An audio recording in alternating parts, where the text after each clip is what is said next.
Siguro sa isang taon ko na pag-vlog, mukhang 2 beses pa lang yata ako nakapag-vlog na nagdi-dinner. Maadyong adlaw sa inyong tanan sa tibuok kalibutan o magandang araw sa inyong lahat. Ngayong araw na to, dito ako sa tindahan ng aking mother dahil may iniskaso ako at pauwi na ako. At bago ko umuwi, abay sinuwerte kasi may dineliver na nukos. May dumating na biyaya galing sa karagatan at ito nga libre. Bigay nga ito ng kapitan ng fishing vessel dito sa Batu, Leyte. At sa mga magtatanong, bakit nga ba kami palagi binibigyan ng libreng lamang dagat? Ang kapitan sa barko, dito sila palagi nag-grocery sa tindahan ng aking mother. Maramihan yung binibili nila kaya binibigyan ni mama palagi ng discount. Parang give and take lang yan. Para sharing is caring.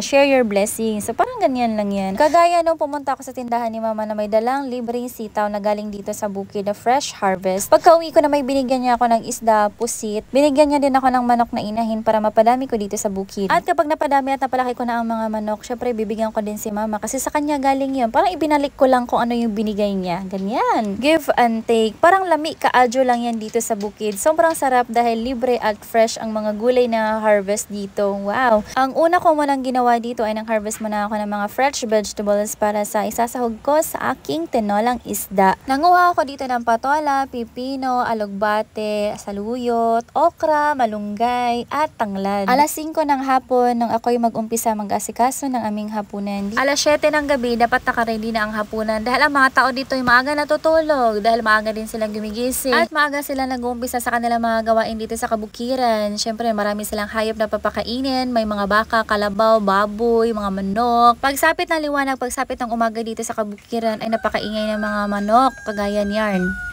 Sa Tuktilaok pa lang nila ay maaga ka talaga magigising sa umaga kaya napakaingay man nila. Ayan no. Ayan, kahit hindi umaga, kahit hapon na dito ako nagpo-voice record, talagang napakaingay ng mga manok, dahil napakadami nila. Itutunol ako na nga to sa susunod. Kaso minsan hindi ko sila kayang itunolan, naaawa man ako sa mga manok.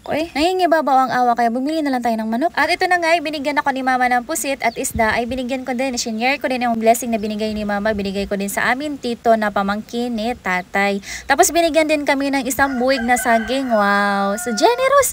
Dapat sharing is caring, give and take, diba? Nakakataba ng puso kapag ganyan. Kapag binigyan ka ng blessing, i-share mo ng i-share para marami ka din ma-receive ng blessing. Marami din babalik sa iyo. Dapat ganyan ang pairalin natin lahat para walang magugutom dito sa mundo. At dapat nasa sa loob mo talaga na gusto mo talagang magbigay para hindi mabigat sa iyo, di ba? Kung mabigat man sa iyo magbigay, isipin mo na lang yung sitwasyon ng iba. What if nandun ka sa sitwasyon na yun? What if nasa sitwasyon ka nila? O ganyan lang palaging isipin mo. What if ka lang dyan? Gumawa tayo ng mga mabubuting mga bagay-bagay dito sa mundo habang tayo apay nabubuhay. At maraming salamat nga pala dito kay Sir Rodel Torres na nagbigay sa amin ng 2 LED light. Ayun, nagkailaw ng aking kubo. Naku sir, kung nandito ka lang sa Pilipinas ay bibigyan ka namin ng libreng gulay at fresh na gulay. Give and take.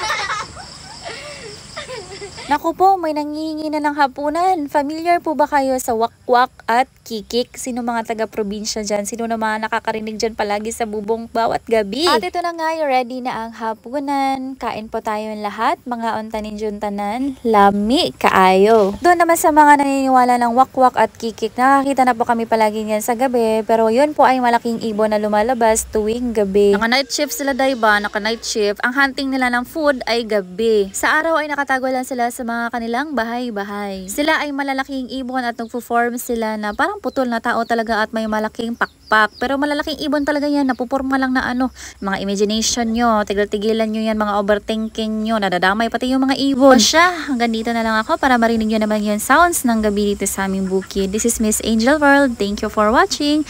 Take care always. Ang Pink Kanunay.